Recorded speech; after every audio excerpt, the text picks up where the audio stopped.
You're watching For the Win with Melisa Idris. Here with me is Roshan Thiran, the founder and CEO of Leaderonomics.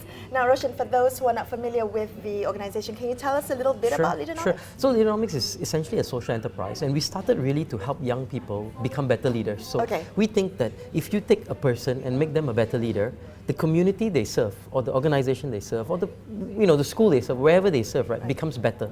And when communities become better, the nation gets transformed. So essentially, that's a simple, kind of. There's a kind of multiplier effect, right? Absolutely. So to transform potential. To transform Malaysia. Yeah. Perfect.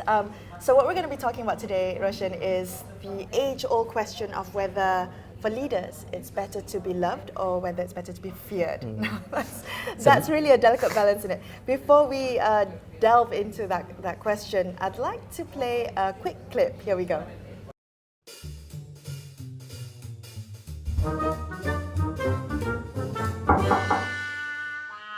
James! Oh, boss, what are you doing here? I'm drowning in work. I need your help. Can you take charge of this Intech Youth Leadership Conference project for me?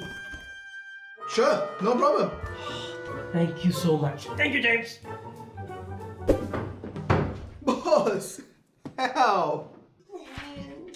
No one's listening to me on the Intech conference. They say they're waiting for your approval. All right, James, tell you what. Tell them that I've put you in charge and this is your project. You call the shots. You're the boss.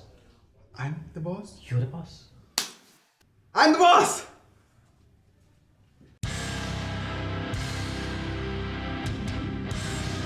Both of you, call up Intech and confirm the venue. Do it! Hey, stop whatever you're doing. Get the advertisements done. Go! You! Buy everyone lunch. But No buts! I'm the boss!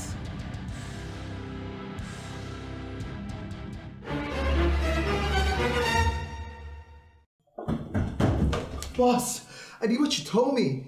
I showed them who's boss, but now everyone hates me. That's because you're bossing them around. You need to show them some love. Oh, love? Yes. Love. Hey, I'm really sorry I shouted at you the last time. I love you. Sexual harassment.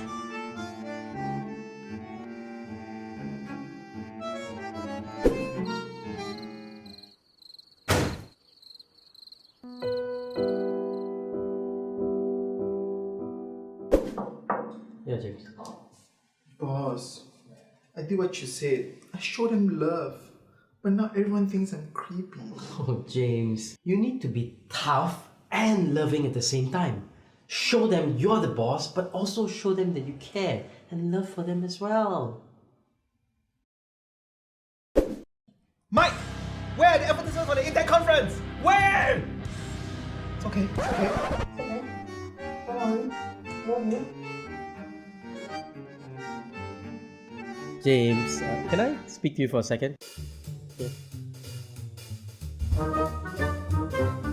So, Roshan, in that clip, you're kind of struggling to explain the delicate balance between being loved and being feared. Yeah. What do you think about it? I mean, it's there's a interesting. trade-off, right? Yeah, it is. There's a quote that actually comes from Machiavellian that talks about it is better to be feared than to be loved. Or you do both, right? Okay. And the key is in that piece, both, And if you took a leadership, right? Leadership is actually very contextual and very situational. It's not just about love and fear, right? If you think about visionary leaders, at the same time, you need to be executing leaders, right? I mean, it's polar opposites of each other. You have to have strategy, but you also have to have operational know-how. Absolutely, right? and it's a bit, it's kind of polar opposites, right? Is, but at the same time, you sometimes need to be silent and listen, but you to get information on the ground, but you also need to talk and communicate. And you can go, sometimes you need to show love, sometimes you need to show fear, sometimes you need to be patient and humble, sometimes you need to be assertive and but fast, these are right? all Polar opposites. opposite characteristics. And it's both leadership, And this is where the problem, I think, of leadership is. We try to break down leadership into traits.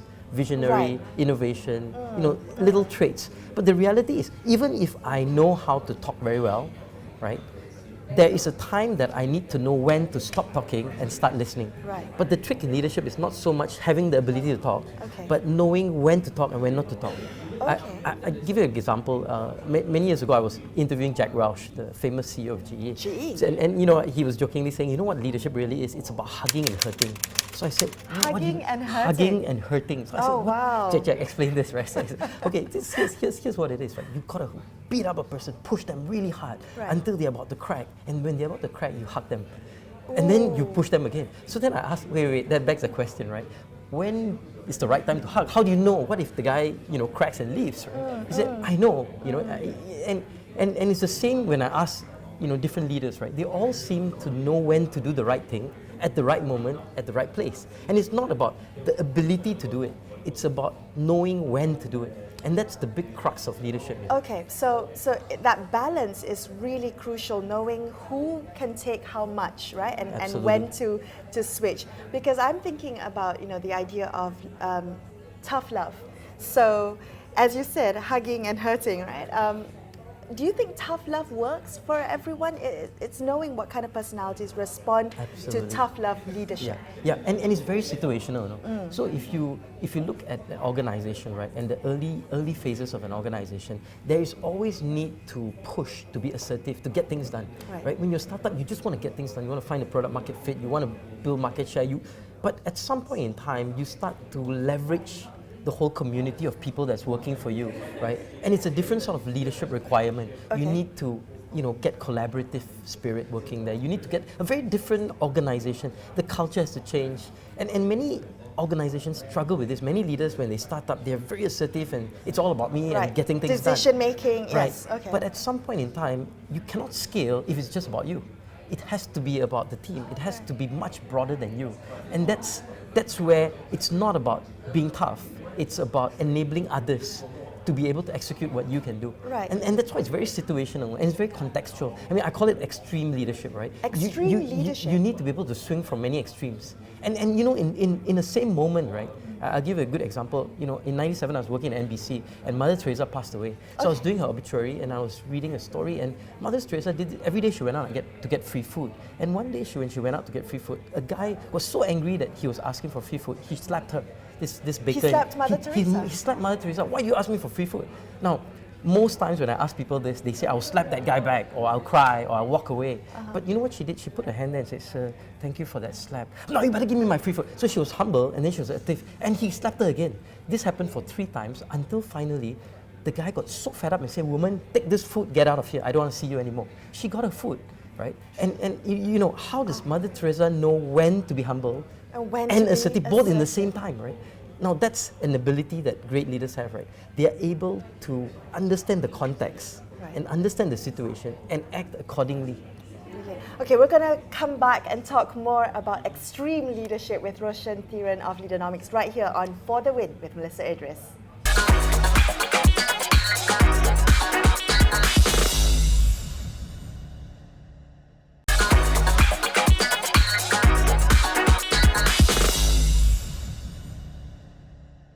You're watching For the Win with Melisa Idris. I'm here with Roshan Thiran from Leaderonomics, and we're talking about whether it's better to be feared or to be loved as a leader. Now, before we delve into extreme leadership again, I do want to hear some thoughts from corporate leaders. I spoke to Sean Goh, country head of Grab Malaysia, about whether he thinks it's better as a leader to be feared or to be loved. So, Sean, it's that age-old question, right? Is it better to be loved or better to be feared? Now, I think 500 years ago, Machiavelli said that he concluded that it's actually better to be feared if you can't do both. Very few people can. Do you agree with that? That it's actually better as a leader to be feared than it is to be loved? I actually don't think so, right? But between the two, I think it's less important which one it is. Like ultimately, being loved or being feared, I think it's just a symptom, right? And what's really more important to me, and I think to our people here, is what is the root cause behind someone being hated or leader being hated. Okay. And if someone fears a leader and doesn't love a leader, could it be because that leader doesn't care about the people? Or at least doesn't give the impression of caring about the people, even if he means it inside? Well, one of the reasons why I wanted to talk to you specifically is because you lead a very young team, right? A lot of the Grab employees are young millennials, and you yourself are a young leader.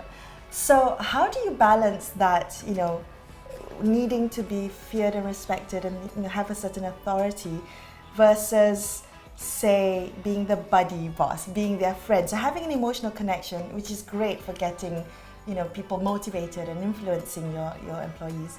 But then you're seen as a friend, and employees might think that it's okay to slack off once in a while because the boss is a buddy. Yeah, How do the you buddy balance boss that? problem. Yeah, the buddy boss problem, right? Yeah, so I think that it's not really about a trade-off between being a buddy or someone who's feared, right? Right.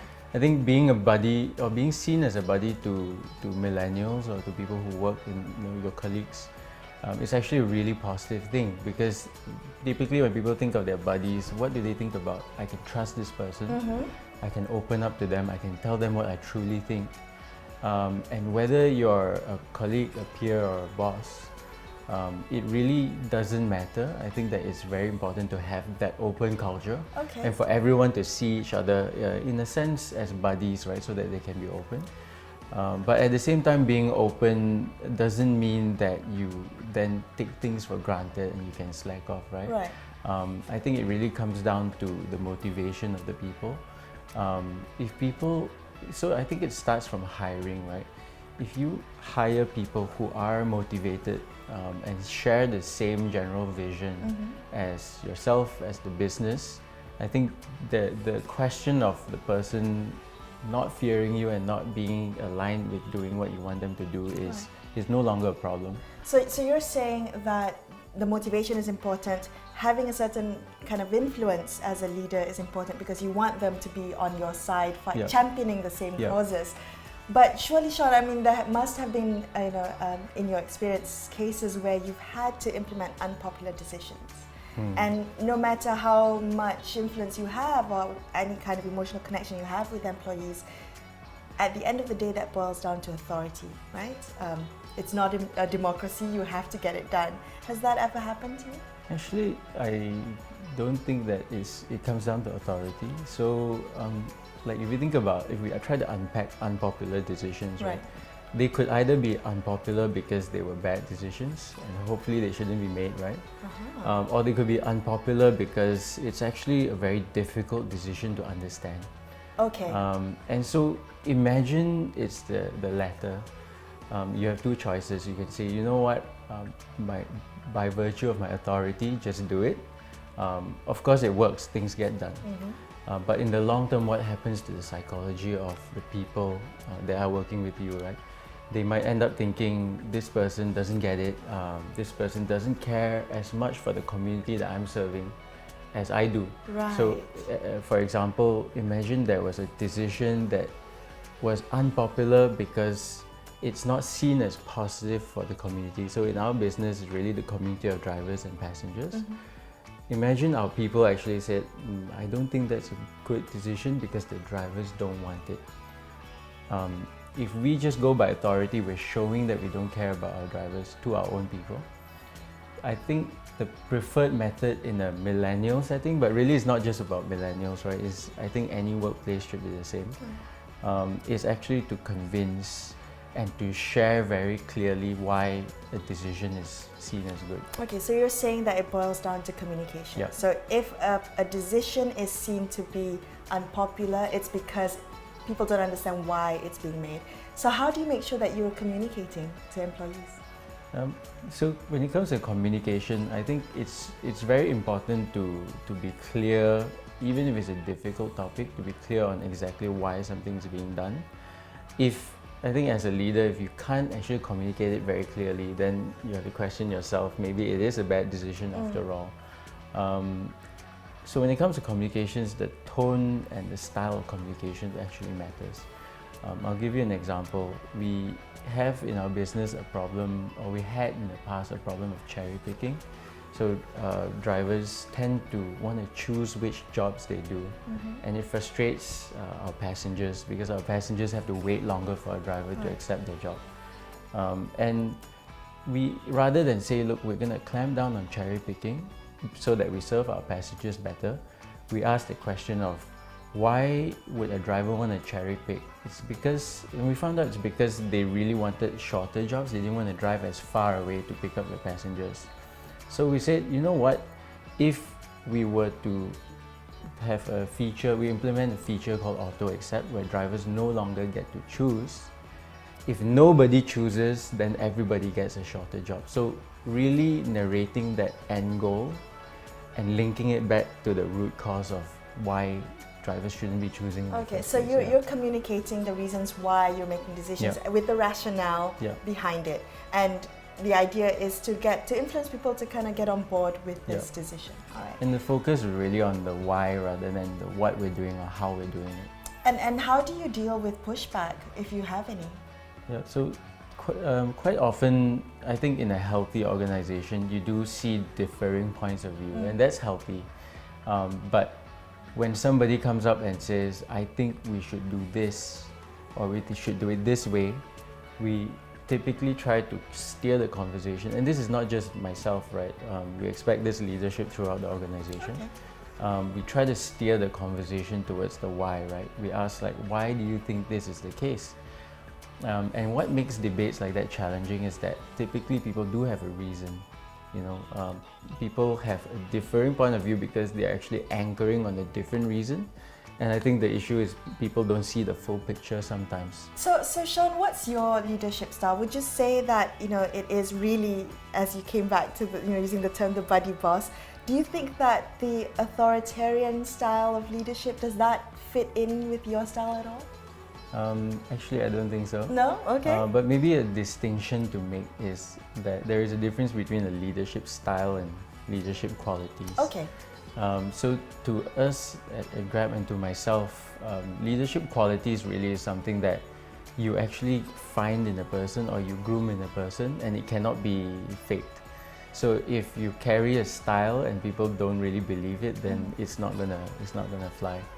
And one of the biggest qualities that we look for is quality of heart. We call it heart, which basically means that the people here really care about what they do and the impact that they have. Right. And it doesn't just have to be about big social impact, right? It can even be about customer service. Like, people care enough to go out of the way to serve one customer, and that matters. And I think when people have heart, and when there's a firm direction from the top, for example, to serve customers better, they no longer see it as authority. Right. They see it as a firm sort of anchoring on that principle. And it's also leading by example, isn't it? So it flows down from the top down. Yeah. Wonderful. Thank you so much for speaking with me, Sean. Thanks, Melisa.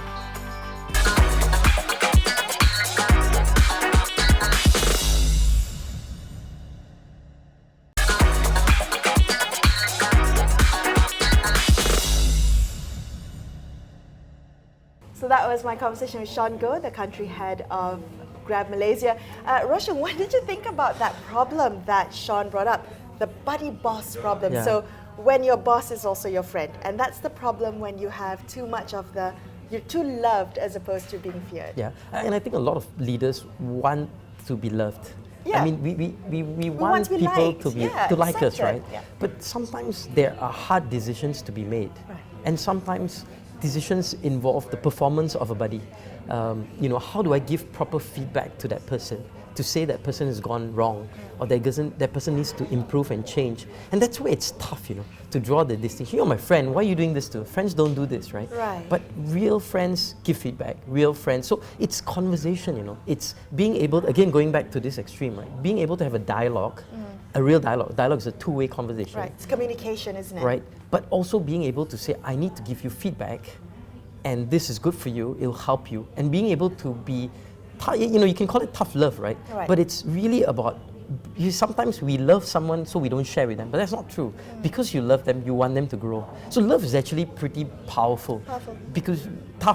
Because it's important. I mean, a kid, if you're a parent and the kid goes wrong, you want to right that wrong. Right. You want to make that change. Right. And I almost look like, when I feel this way, when I hire somebody into the company, I feel like I'm adopting a child into the company, right? Now, if the person is lousy, you don't throw that kid away. I mean, you don't throw your children away just because they don't meet a certain standard, right? You dialogue with them, you kind of help them to get back there into the game, right? And I think that's very similar, and it's tough, right?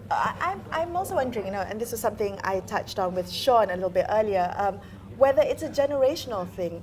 the idea of this need to be loved, if you have younger leaders in a younger company, startups, for instance, where the employees are of a slightly younger age, I mean, probably they don't respond to a more autocratic style, to rule with discipline as opposed to influence and love and friendship. Yeah. So I think there are two elements here. One is you must always leadership is service. Right. So when they say leadership, they should change it to servant. I mean, the word should be a so servant, the leader's right? a servant? It is, because you're servicing two things. You're servicing an employee to enable them to execute the second thing, which is the vision of the organization, right? So you have love for people, but you also have love for the organization to achieve the goal. I mean, there's a purpose behind what you try to do, right? So you balance this.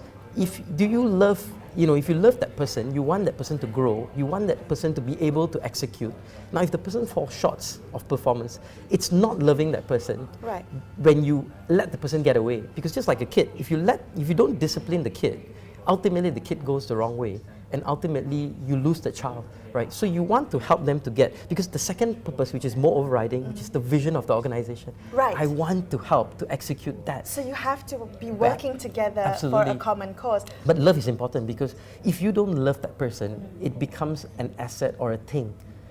And then you start to treat that thing as a thing, not a person. So if you have love for that person, you say, I have to correct you, but I do care, and I do want to enable you to move to the next level. Yeah. Okay, so in terms of having that common vision for the company, you as a leader sometimes need to make unpopular decisions, though. How do you then reconcile that balance? Do you skew to just being authoritative and saying, this is not a democracy, this is what you have to do? Sometimes you might have to.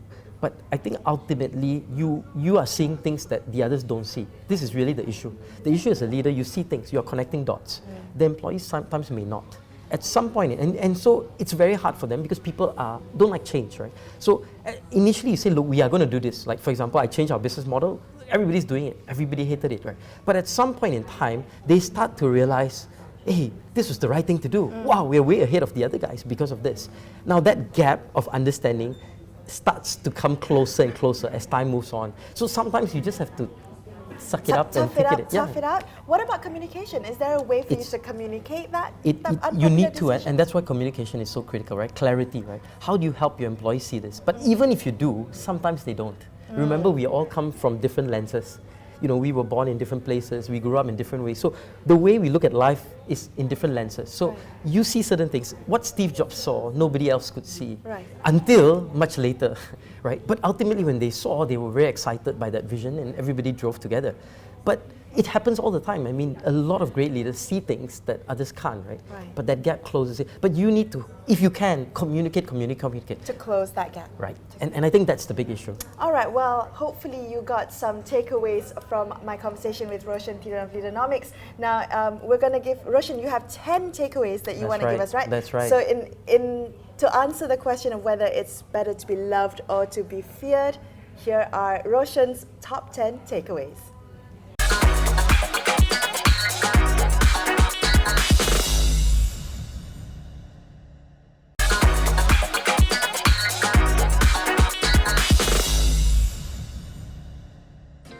So here's my top 10 takeaways in terms of how to be an extreme leader, a contextual leader or situational leader. So number one, always understand your context. Always know your situation. I think that's very important. No situation is the same. And I think leaders tend to forget that there are certain situations that are different and they think it's the same. And that's how pride and ego gets in the way of making good decisions. Number two, take your time to analyze situations before making any decisions. Every situation is different. Number three, know yourself. I think this cannot be overstated. A lot of us have likes, dislikes, and these likes cloud our judgment. They cloud the way we react to situations. So know yourself, be able to know, remember you have many roles. I'm a father, I'm a spouse, I'm a son, I'm also a manager, I run a business. So there are many roles and each role have different responsibilities. Number four, this one I love, but not many people like it, read a lot. You've got to read a lot. Because when you read, you actually inherit the experiences of other writers, right? Number five, accumulate more experiences. The more experiences you get, the better you are. Mother Teresa was not a great leader because she did that once and she knew everything. When she was born, she suddenly was born a great leader. She actually went through many failures to get to the point where she could react in a certain way. Number 6, ask for feedback. Asians hate feedback. We're conflict avoidance. To us, feedback is, it makes us hurt, right? But if you don't know how wrong you are, you don't know how to improve, you don't know where you are, you cannot improve. So ask your boss every day, irritate them. Boss, give me some feedback. Tell me how I'm wrong. Number 7, get a mentor, because mentors help you to see situations you never. And the last piece is you got to keep learning, keep growing your leadership capacity. So you got to learn how to talk better, but also how to listen. And remember, leadership is not one trait. It's not 7 steps. It's not magical. It's knowing when to pull the right lever at the right time. So that's my top 8. Couldn't make it to 10, but 8 should be good, I guess. 8 will be good. All right, that's all for the win with Melisa Idris today. We're going to be back next week with Roshan Thiran of Leaderonomics. Thanks so much for being on the show today, Roshan. Absolutely lovely. Tune in same time next week. I'm Melisa Idris. See you then.